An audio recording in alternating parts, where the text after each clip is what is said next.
السلام عليكم، مرحبا بكم معايا في فيديو جديد. كنتمنىكم كاملين تكونوا بخير وعلى خير. اليوم ان شاء الله غادي نشارك معكم كيكه بالفينو والفرماج. كتجي واعره هاد الكيكه بزاف لذيذه، ما تشبعوش منها بطريقه سهله وبسيطه، وكتجي هاد الكيكه خفيفه بزاف.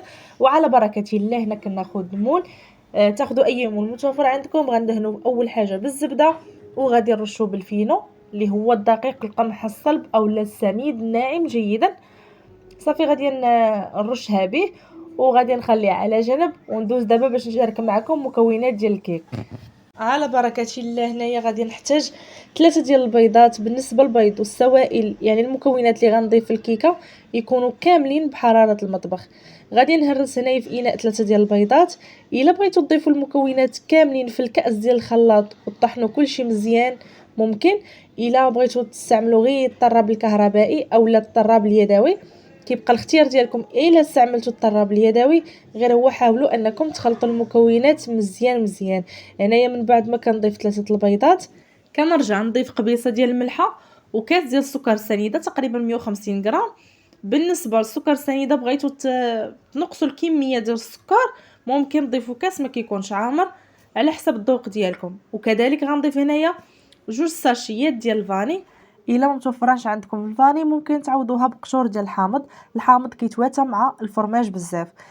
صافي هنا من بعد ما كنضيف الفاني غادي ناخذ المكونات كاملين غادي نخلطهم مزيان حتى كيبيض الخليط وكيتضاعف شويه الحجم ديال البيض. ماشي كنطلع البيض بزاف، غير شويه صافي، غير كيبان ليا اللون ديال البيض تبدل اللون ديالو، وكذلك ديك السكر حبيبات دابو تماما. خصوصا الا استعملتو كانت عندكم سكر سنيده اللي كتكون الحبات ديالها غليظه بزاف، حاولوا انكم تخلطوها مزيان اولا طحنوا. من الاحسن طحنوا المكونات كاملين في الكاس ديال الخلاط.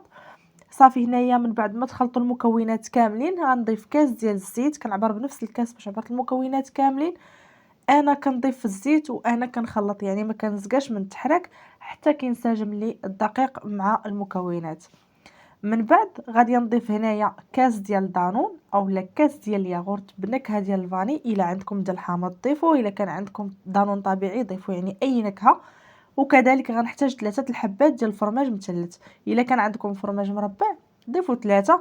الا عندكم الجبن الطري يعني ديال العلبه ضيفوا تقريبا ما بين 3 المعالق. ولا كانوا المعالق عمرتوهم بزاف ضيفوا غير جوجات صافي.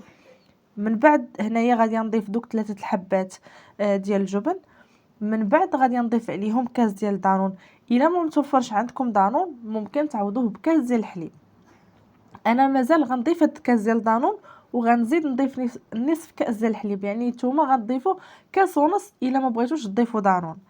صافي من بعد ما ضفت الفرماج كيف ما كتشوفوا معايا غنضيف عليهم داك الكاس ديال دانون، ومن بعد غنضيف عليهم نصف كاس ديال الحليب اللي كيكون بحراره المطبخ ما يكونش بارد. صافي وغادي نخلط هاد المكونات مزيان. وفي هاد المرحله حاولوا انكم تخلطوا المكونات مزيان باش داك الفرماج كيذوب تماما وكينسجم مع المكونات كاملين. من بعد ما طربوا المكونات كاملين دابا غادي نحيد الطراب الكهربائي، غنستعمل غير اليدوي. غادي نحتاج هنايا كاس ديال دقيق الفينو اولا السميد الناعم اولا دقيق القمح الصلب. كنحتاج كاس الاول كنضيفه.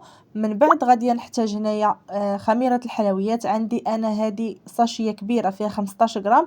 الا عندكم ديال 7 ونص اولا ديال 8 غرام غتضيفوا جوجات. صافي غادي نخلط مزيان كيف ما غتشوفوا معايا حتى كيتخلطوا المكونات مزيان.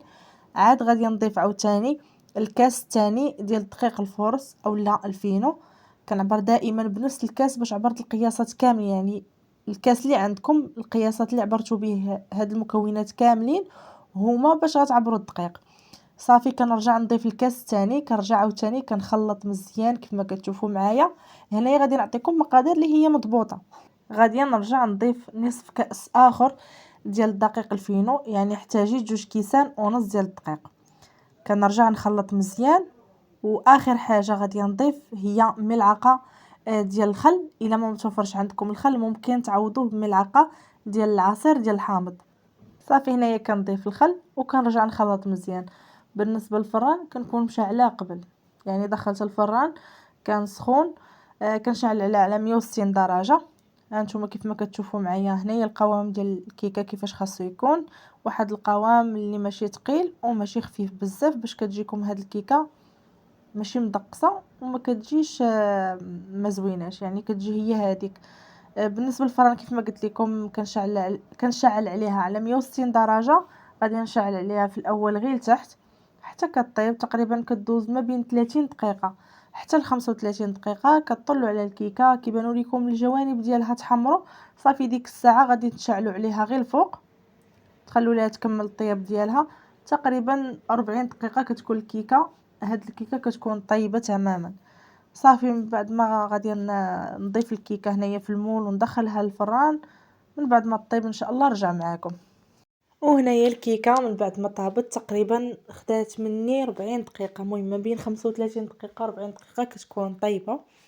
هنايا ما غاديش نحتاج نسقيها نهائيا، كتجي خفيفه وكتجي مسقيه، يعني ماشي كتجي ناشفه ماشي بحال البسبوسه.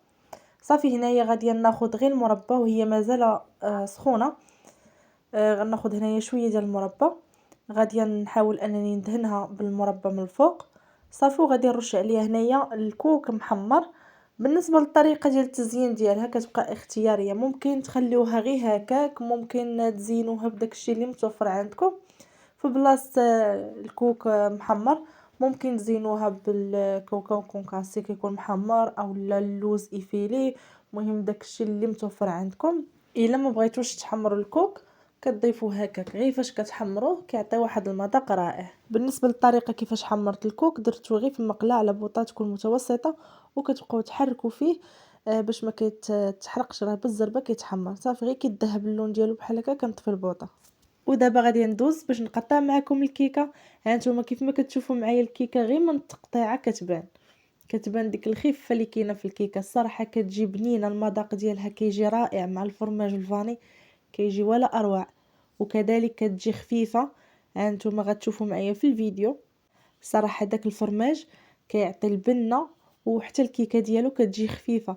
كان سبق ليا جربت كيكه غير بالدقيق العادي او الفرينه، كنت درتها حتى هي بالفرماج، جات خفيفه ما تشبعوش منها. دابا ان شاء الله نجربها معكم وتشوفوا كيفاش كتجي. ها نتوما كيف ما واضح معكم كنحاول نضغط على الكيكه دايره بحال البونج.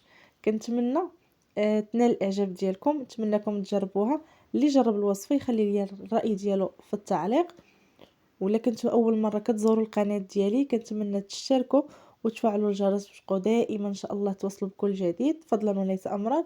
وما تنسونيش من التعاليق الزوينين اللي كيزيدوا يشجعوني ويحفزوني، وبارطاجي الفيديو القناه مع العائله ديالكم والاصدقاء باش تعمل الفائده. خليت لكم الراحه في امان الله وحفظه. نتلاقاو ان شاء الله في الفيديو القادم، دائما مع وصفات سهله واقتصاديه.